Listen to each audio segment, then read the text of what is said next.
we'll go ahead and start recording anyway. All right, so more concentrated to less. And so the book tells you M1V1 equals M2V2.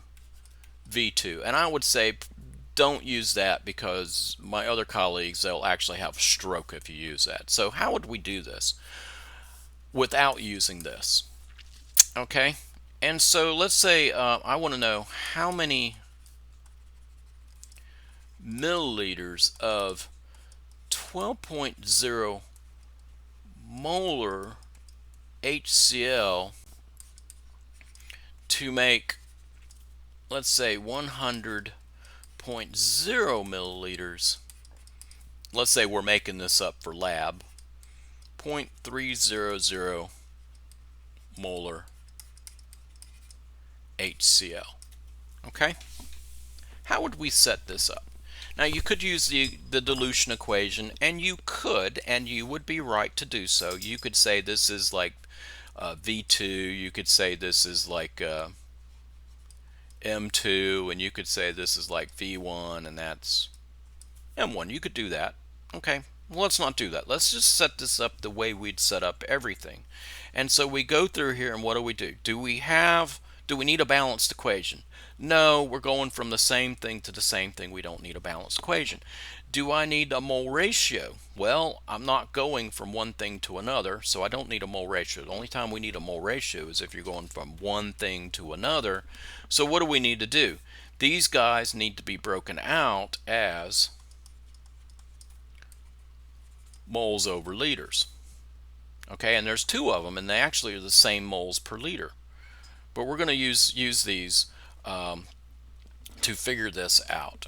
Okay, so what we're going to do is we're going to draw a line. Let's see if I can do this, because I usually use the dilution equation, honestly. 100.0 milliliters, okay, and a liter is 1,000 milliliters. There's no mole ratio, but I do know that I want the moles of the 0.300 mole. Let's see, hold on. No, we don't want to use that. We want to use, yeah, we do. We want to use that. So it'd be 0.300 mole per liter. And then we would say, let's say, of the, and then we would want what? Liters per 12.0 mole. Yeah, so moles, liters, and we would, and I believe that would be our answer right there. So let's see if we get the right answer here. So we say, oh, and times 1,000, of course. Let's see. Way too complicated to do it this way, but I'm going to try it this way because this is the way my colleagues said that they want to do it. And so then we say 1,000 milliliters per liter, and let's see what we get here. So 1,000 cancels, and so we say 100 times 0.3 divided by 12, and I get 2.50 milliliters of the 12 molar HCl to make 100.0 milliliters of, what was that, 0.300 molar. All right, and that makes sense. You got a small quantity, you're diluting it out with water to make 100 milliliters. Now, if we were to use our dilution equation, though, how would that look? I bet you we'd get the same answer, maybe a little bit easier, but it is the same sort of thing where we set up our problem so that everything sets up and cancels. Now, what if we were to do this like using the dilution equation? What would it look like? And so let me put this up here, and we would say M1V1 equals, and the whole point of this exercise here is to show you there's more than one way to do these things. And so in this case, I wouldn't bother with the converting the molarity or even the volumes, because I'm going milliliters to milliliters and I don't care. And so I'm looking for, what am I looking for? V2. And so I say V2 is M1 V1 over M2.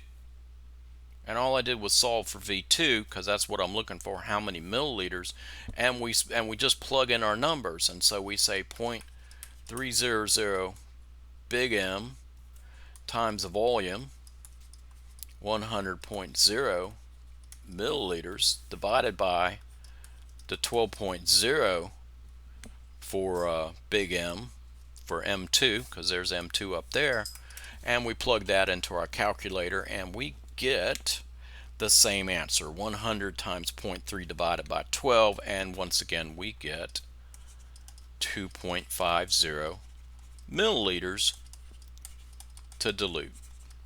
Alright, so either way we're going to get the correct answer. Alright, now what do I use when I'm doing dilutions?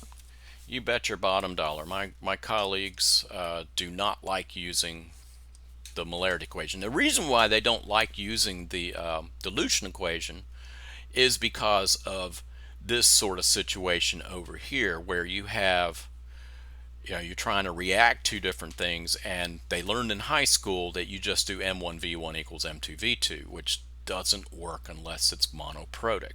Okay, so that's how you do it. That's how you do the dilution equation. Okay, so it's a real back of the envelope sort of thing. All right.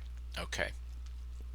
All right. So now the last thing that we had, well, actually, there's a couple things left before I get to the activity series, which is real quick.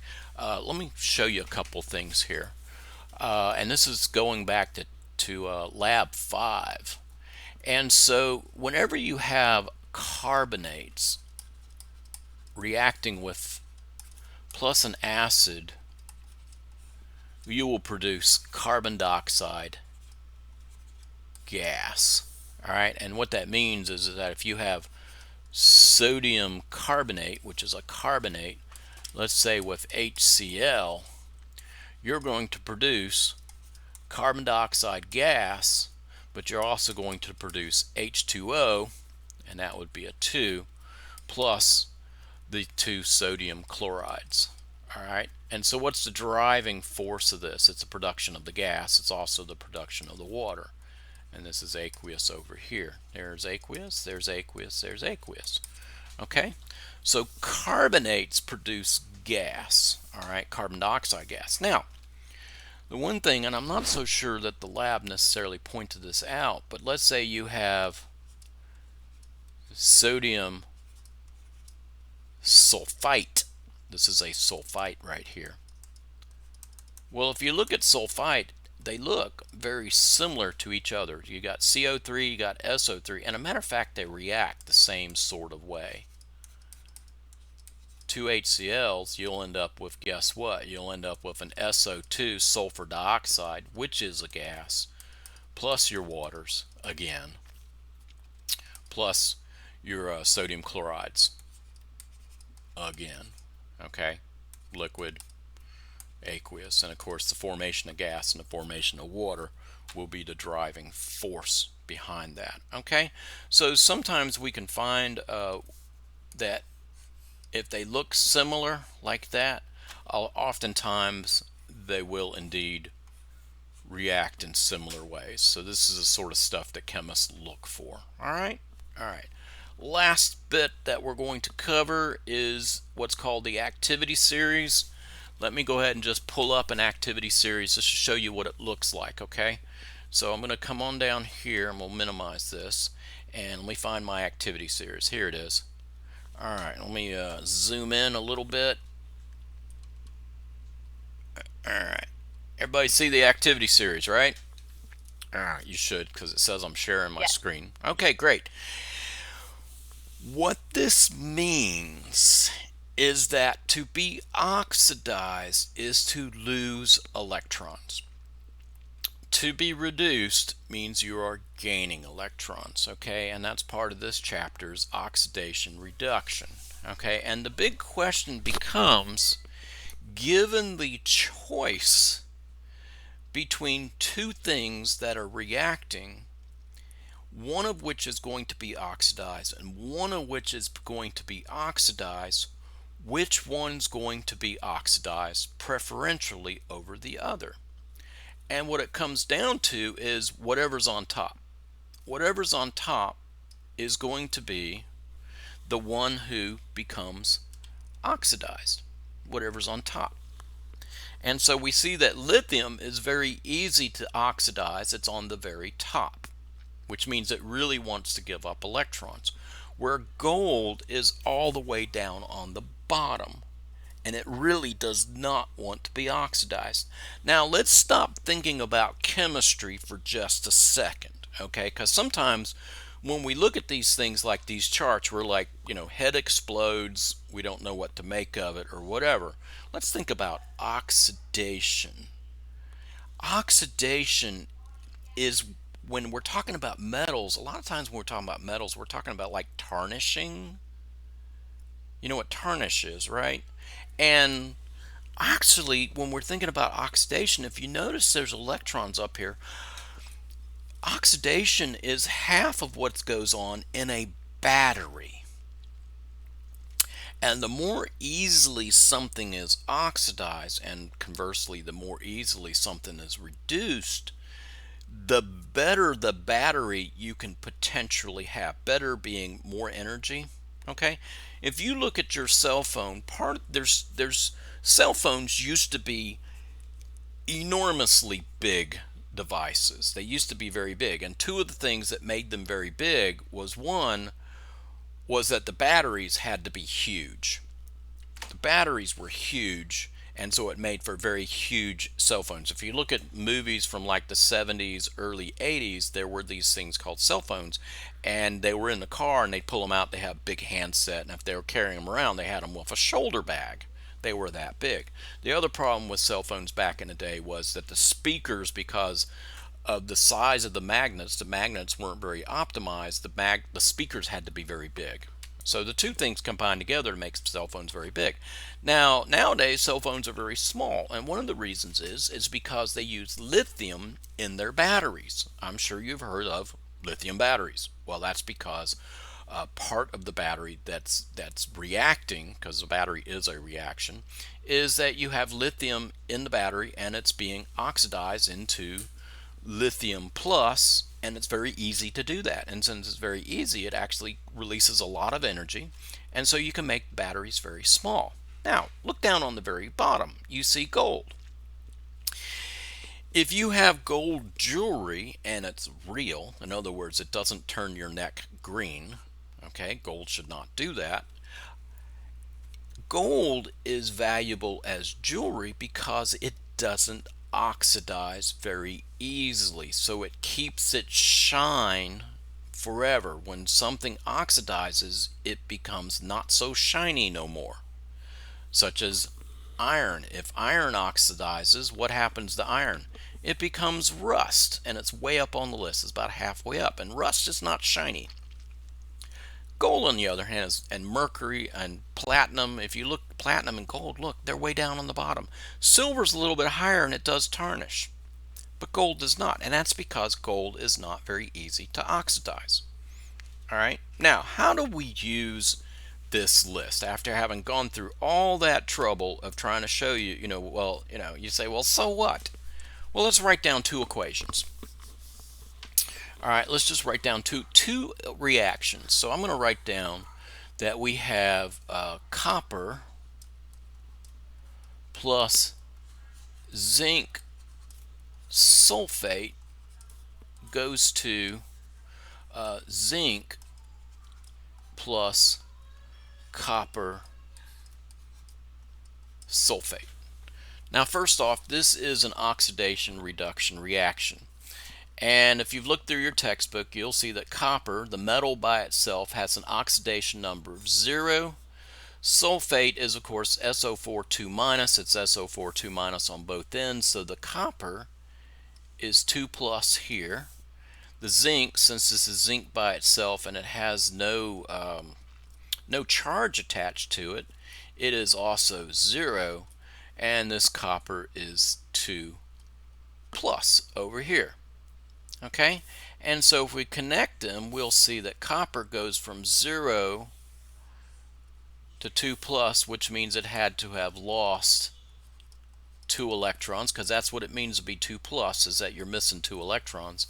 And the zinc goes from 2 plus to 0, which means you had to gain 2 electrons, because how do you go from missing 2 electrons to not missing any electrons? Well, you pick up 2 electrons. You go from 2 plus to 0. And so by definition, oxidation is loss of electrons, so the copper has been oxidized and the zinc has been reduced because zinc has gained 2 electrons. Okay, so this is as far as we're going to go with oxidation reduction, is between these two metals. Now the activity series, we can actually write this reaction in two different ways. We can write it as copper plus zinc sulfide, or we could say the other direction, zinc plus copper sulfate goes to copper metal plus zinc sulfate. And both of these are legitimate reactions. They're both legitimate reactions, and you have to ask yourself, which one? Which one will go? Only one of them's going to go. In the sense of that if I mix the either copper with zinc sulfate or zinc with copper sulfate, one of them's going to give me a reaction and one of them isn't. And in fact, in lab 5, we see exactly this sort of stuff going on in lab 5. One of these goes in lab 5 and the other one doesn't. All right, now here's the reason why. If we look at this, we see that in this case, let me change colors colors again to be consistent. Oxidation reduced, okay?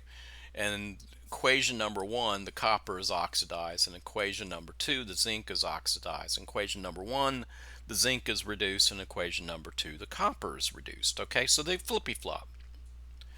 And so what we have to do is we have to decide between each one of those, we have to say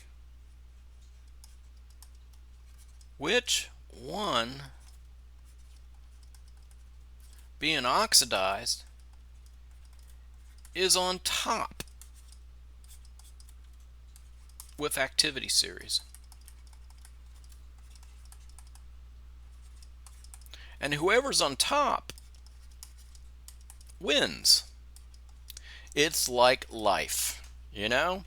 Whoever's on the top wins. Whoever has the biggest house, fastest car, you know, whatever, that's the person that wins. Actually, that's not true, but in this case, whoever's on top wins. So we have a choice between copper and zinc. Which one's on top? So we look at our activity series, and we look and we find our activity series, and here it is. And who's on top? Is it copper or zinc? Who's on top? And we look at the list, and I see, oh wait, look, zinc is on top with the activity series over copper on the activity series, which means zinc is more easily oxidized than copper, which means as written, the zinc should be the one that becomes oxidized. So which one does zinc become oxidized? And it is the second reaction. It is this reaction here. As written, this is the one that will go. It is the one that will go. This up here will not go as written. What does that mean? What that means is that if you take a chunk of copper and put it at the bottom of a test tube, well, I was going to switch colors here, and you put the copper, which is kind of a reddish brown, and you put zinc sulfate in there, nothing will happen. It'll just sit there and be copper.